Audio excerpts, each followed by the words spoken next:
Salamat sa pagsama niyo, Dok. Hindi ko na alam gagawin ko kanina eh. Wala nga naman, kuya. Malayo pa babae niyo? Doon pa po banda.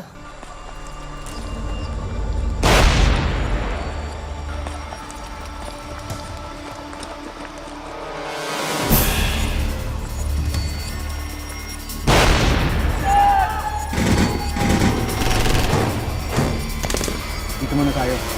Hindi natin matutulungan yung asawa mo pag nabalita ang dalawa.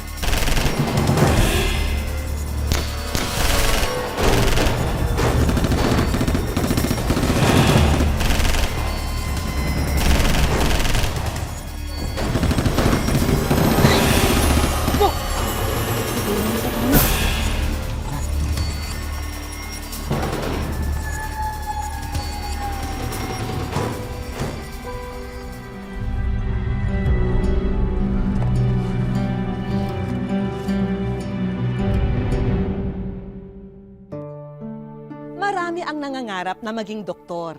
Maliban sa sila'y kagalang-galang, madalas ay maginhawa raw ang kanilang buhay. Ngunit hindi raw dapat ito ang maging batayan kung ito ang propesyong nais na tahakin. Dahil kailangang taimtim ang dedikasyon niya sa kabila ng kahit anong hadlang. Dapat magampanan niya ang sinumpaang tungkulin na maglingkod sa kapwa at mapabuti ang kalagayan at madugtungan ng buhay ng bawat pasyente. Magandang hapon po mga kapuso, ako po si Vicky Morales at ito ang Wish Ko Lang. Doc Dalby, sabi ko sa inyo, maninibago kayo sa lugar na to. Ang problema, Doc. Sanay naman si Mami sa mga ganitong lugar eh. Oo nga, halos ganito rin sa probinsya namin. Dito po yung daanan.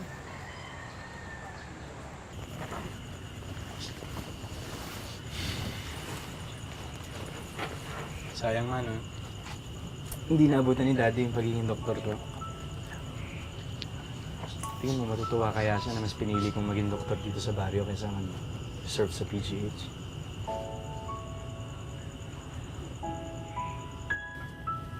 Dalvi, cum laude ka sa UP. Kahit saang ospital ka mag-apply, tatanggapin ka nila. Pero, mas pinili mo yung maglingkod. Yung tumulong sa mga nangangailangan. Ganun din ang daddy mo, di ba? Anak, sigurado ako na kung buhay ang daddy mo, magiging very proud siya sa'yo.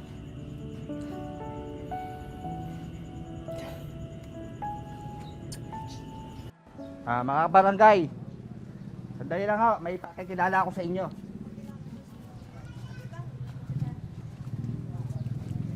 Magandang araw po. Siya nga pala si Doc Dalby. At siya po yung mami ni Doc. Siya po yung pinadala ng ating gobyerno para tulungan tayo. Stan! Matigas ang ulo mo. Di ba sinabi ko sa'yo, hindi natin kailangan ng doktor dito sa lugar natin. Hindi bagay yan dito. Kailangan natin sila. Hindi naman lahat ng mga gamot, ng mga dahon-dahon, ay nakakagaling. Iniinsulto mo ako. Hindi lang pero Kung sa bagay, hindi ka naman taga rito. Taga-syudad ka, kaya hindi ka naniniwala sa akin. Pero sinasabi ko sa'yo, ako lang ang manggagamot na kailangan ng bayan na to. Magandang araw ho. Ako ho si Dalby Casilang. Pareho naman ho tayong manggagamot. Saka isa lang naman ho yung hangarin natin na mapagaling lahat ng mga tao dito. Bakit hindi na lang ho tayo magtulungan? Magandang araw din. Iho, huwag mong ikumpara ang sarili mo sa akin. Hindi tayo patas.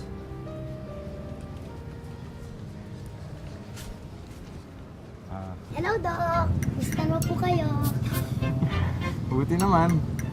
Ano pangalan mo? Paing po. Nandito ka lang pala, bata ka. Kanina pa kita hinahanap. Ay,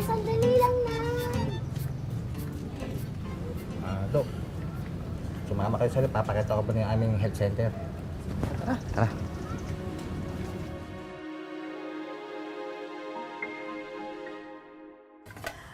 Alam mo anak, kaya ayaw niya sa'yo kasi mawawalan siya ng lugar dito sa baryo kapag tinanggap kayo ng mga tao. Pero sa isang banda kasi parang hindi mo rin sila masisisi kasi ang dami na daw nagpunta dito ng mga taga-syudad. Tutulungan sila, bibigyan ng kung ano-ano pero lolokohin lang, kakamkamin lang yung mga ari-arian nila.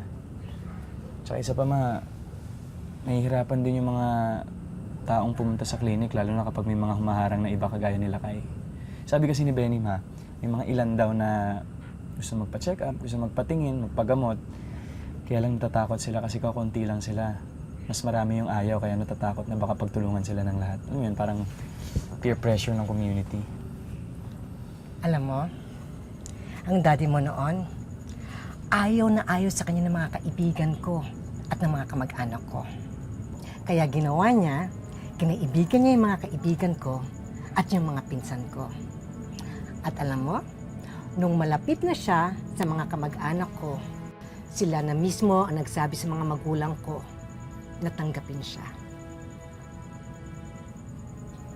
So, ang ibig mong sabihin, dapat kaibiganin ko muna yung mga tao dito sa lugar na to. Para later on, makumbinsi ko sila magpagamot sa akin. Tama, ganun ang gagawin ko. Kumain na tayo. Halika na. Sige po, sige po.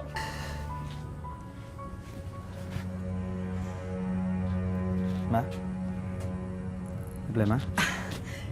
Hindi, masyado lang mainit siguro kanina. Tubig po muna kayo. Tubig ka muna, Ma.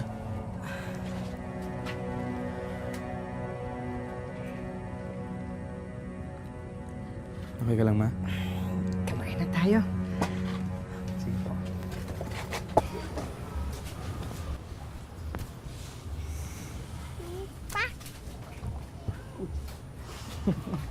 Ano to? Sorry po. Ito. Laruan ko po. Papangalan mo? Ako po si Paeng. Ako po yung naghilong sa inyo. Yung bagong dating niyo po. Ikaw nga.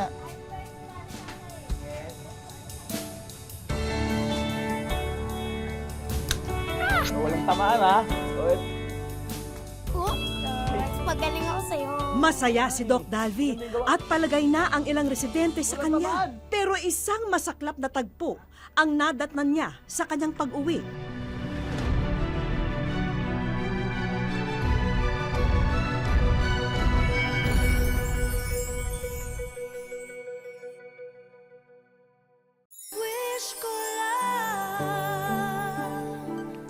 Nadestino si Dr. Dalvi sa isang malayong baryo sa Ilocos at isinama na rin niya ang kanyang ina para patuloy siyang maalagaan habang ginagawa ang kanyang mga tungkulin.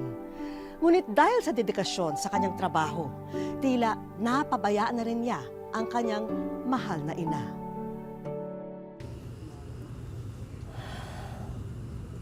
Ma, okay ka lang? Nakita kita nakasandusay ka dyan sa lapag eh. Ano nangyari?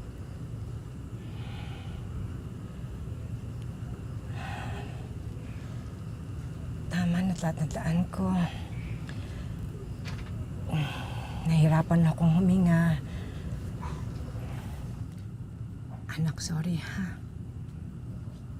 Kung nag-alala ka sa akin. Ako dapat mag-sorry sa'yo. Inuuna ko yung kalusugan ng iba pero yung sa kalusugan ng pamilya ko napapabayaan ko. Pakiramdam ko wala akong kwentang anak. Wala kang kasalanan.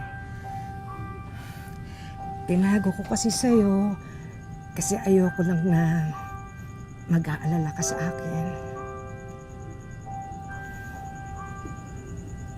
Hindi naman pwede yun, Ma. Hindi ko alam gagawin ko pag may nangyari sa inyo. Ma?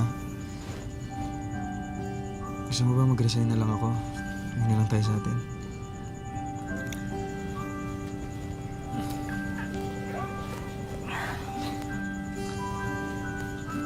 Anak, hindi. Importante ang gawain mo dito. Ang tungkulin mo sa lugar na ito. Anak, alam natin pareho na ito talagang gusto mong gawin kahit noon pa. At tandaan mo, anak, ito ang misyon na gusto ng Panginoon para sa iyo. Kaya huwag mong susukuan. Magandang araw po. Doc Dalby, tumawag pala si Kapitan. May outbreak ng dengue sa baryo. Pumunta ka na. Mas kailangan ka ng mga tao doon.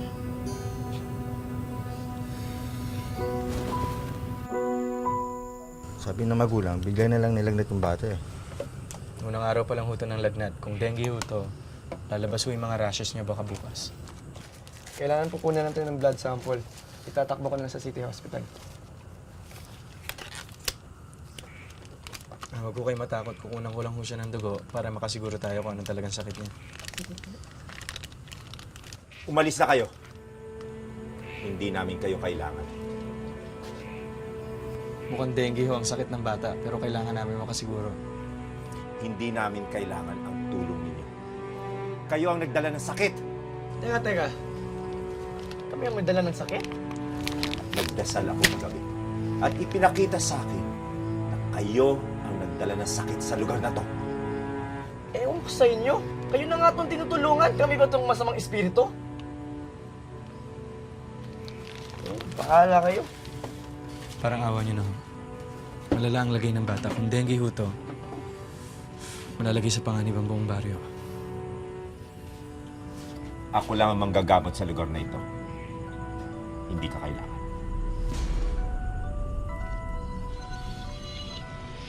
Eh di kung ayaw nila magpagamot sa atin, hindi bahala sila.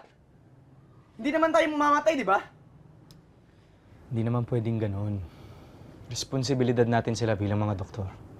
Eh ano naman gagawin natin kung ayaw nilang mapagamot sa atin? Okay. Let's try to focus here. Medyo nagiging malapit na ako dun sa mga magulang ng ibang mga batang nakakalaro ko. Ngayon, kailangan natin silang makumbinsing magpa-blood test. At paano mangyayari yun? Nakita mo naman yung bata kanina kung paano mag-freak out nung nakita niyang karayom, di ba? Isa lang. Isang bata lang ang kailangan natin makumbinse para makapagpagamot sa atin. Kapag umayos yung kondisyon niya, malaki ang tsansa na maniwala na yung mga tao na nandito sa atin. Dok, O bakit? si Frank po may sakit. Ha?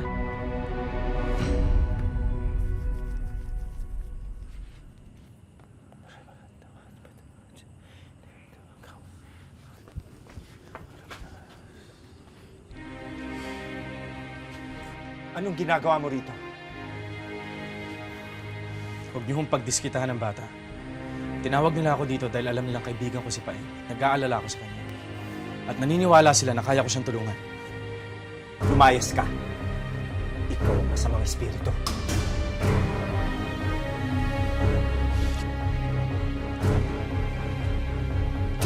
Hindi mo siya ilalabas rito.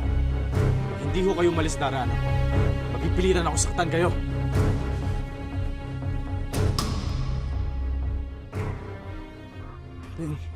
Paeng! Lapit na tayo, ha? Lapit na tayo, ha? Lapit! Paeng! Paeng!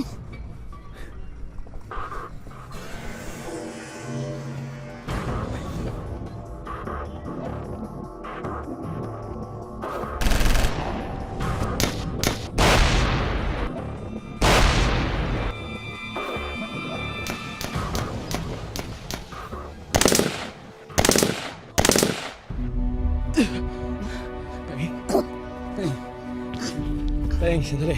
Sandali. Paeng. Paeng. Paeng. Sorry. Easy, Paeng.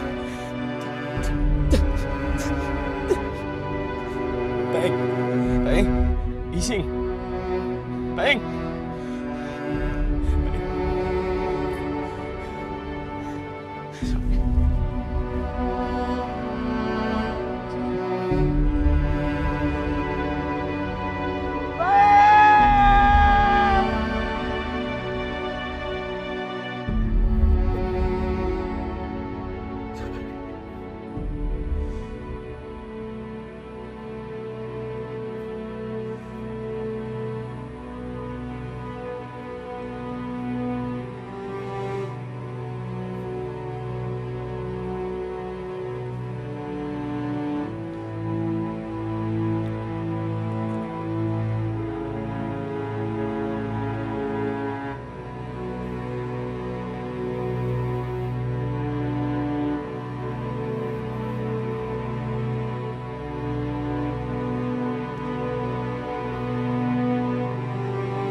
Hindi ka ba pupunta sa libing ng kaibigan mo?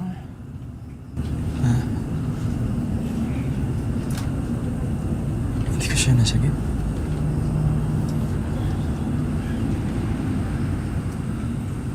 Wala akong kwentang doktor. Hindi totoo yung sinasabi mo. Sige. Mas mabuti pa nga siguro na bumalik tayo ng Maynila kung ganyan talagang iniisip mo. Kalimutan mo na yung mga bata na kagaya ni Paeng na pwede ding mamatay dahil wala silang doktor na gagamot dito sa lugar nila.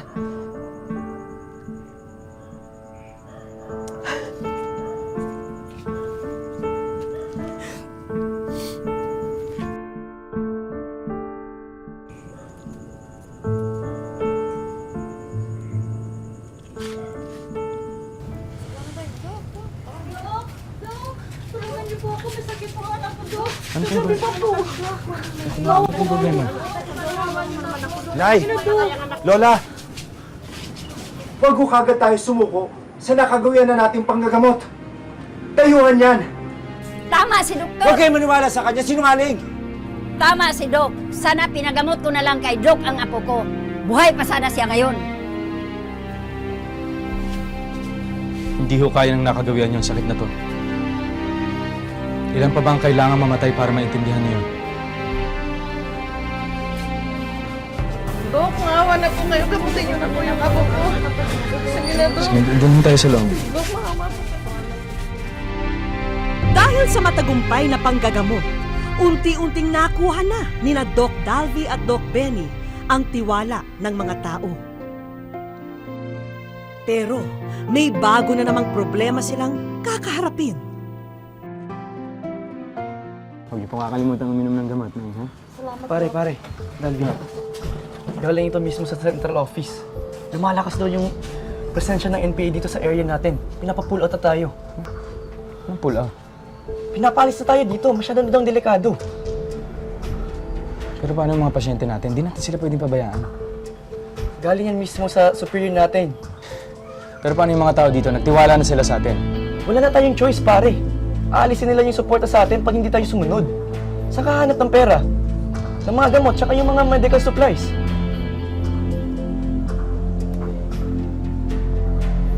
Hindi ako alis. Hindi ko pwedeng iwan ang mga tao dito. Hindi ko sila pwedeng pabayaan. Bahala ka kung gusto mo magpakabayani, basta ako sisibat na ako dito.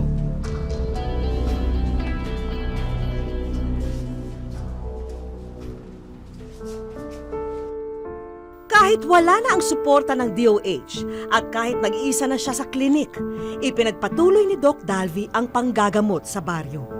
At sa bandang huli, sariling pera na niya ang kanyang ginagastos para mapunan ang mga pangangailangan ng mga residente roon. Doc Dalvi! Mga anak na yung asawa ko. Tulungan niyo po ako. Salamat sa pagsama niyo, Doc. Hindi ko na alam gagawin ko kanina eh. Wala nga naman, kuya. Malayo pa babae niyo? Doon pa po banda. Tara.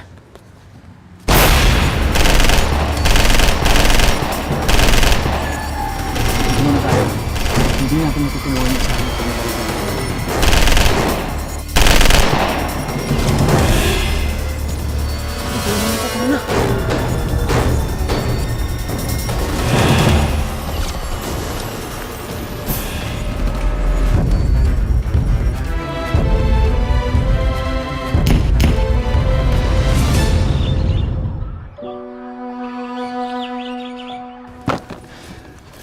Doc, ano ka ba?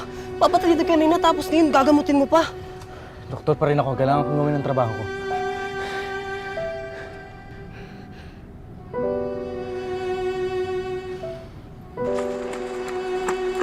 Nasa kamay!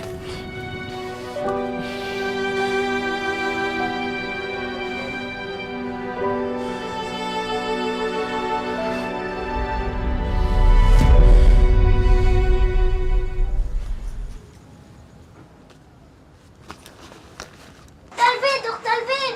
Bakit? Sino may sakit? Pasensya ka na, ha?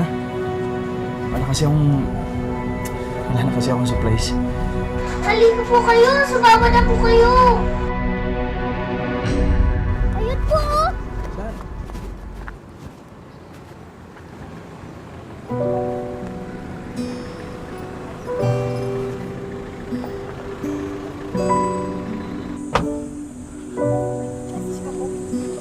Magandang araw. Doc, good news. Binalik rin ng DOH ang supporter nila sa'yo. Uy! Doc, pa nga pala. Andiyan na lahat ng mga medical supply.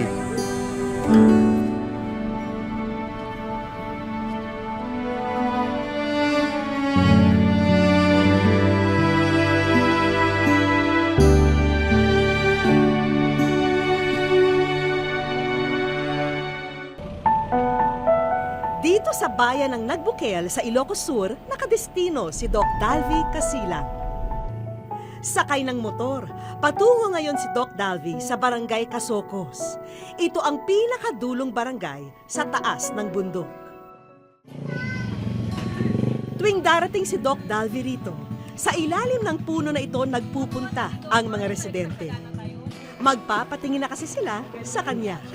Pagdating sa area, marami kaming nakita na mga batang malnourished, so maliliit sila, magagaan, tapos may mga tao na may sakit na hindi nila alam na meron pala sila nung karamdaman na yon, tulad ng tuberculosis. Merong mga tao dito na stroke na lang bigla, hindi nila alam na may hypertension at diabetes pala sila. Binisita ni Doc ang kakasilang pa lamang na si Marinel. Si Doc Dalvi ang nagpaanak kay Baby Mark. Baga na nga kararagak ti apo, tamay normal ko ti anak ko. Ken papigsaak iti riknak, pampanunutak ti anak, nagyan ti tiyan ko, ken may anak ko iti nasyaat. Malapit ang loob ni Doc Dalvi sa mga bata at kuya ang turing nila sa kanya. Pamilya na nga kung ituring ni Doc Dalvi ang mga taga-Nagbukel. Halos 2 taon na siyang naninilbihan sa kanila. Pero isang tao pa rin ang nagsisilbing lakas niya at ito ay ang kanyang Mami Dalisay. Kasi sinabi ng doktor may sakit ako. Kaya ibinuhos ko na lang yung time ko sa kanya. Na makasama ko siya palagi. Anak, salamat at sa panahon na ito magkasama tayo. Salamat sa Diyos at magkasama pa rin. Dahil din sa kondisyon ng ina, ay hindi siya magawang iwanan ng mag-isa ni Doc Dalvi.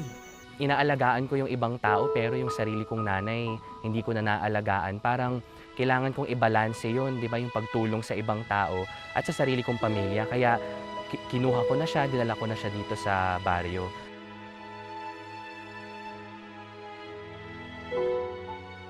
Maraming salamat na bigyan mo ako ng chance para gawin yung life story mo dito sa Wish Ko Lang. It's truly inspiring.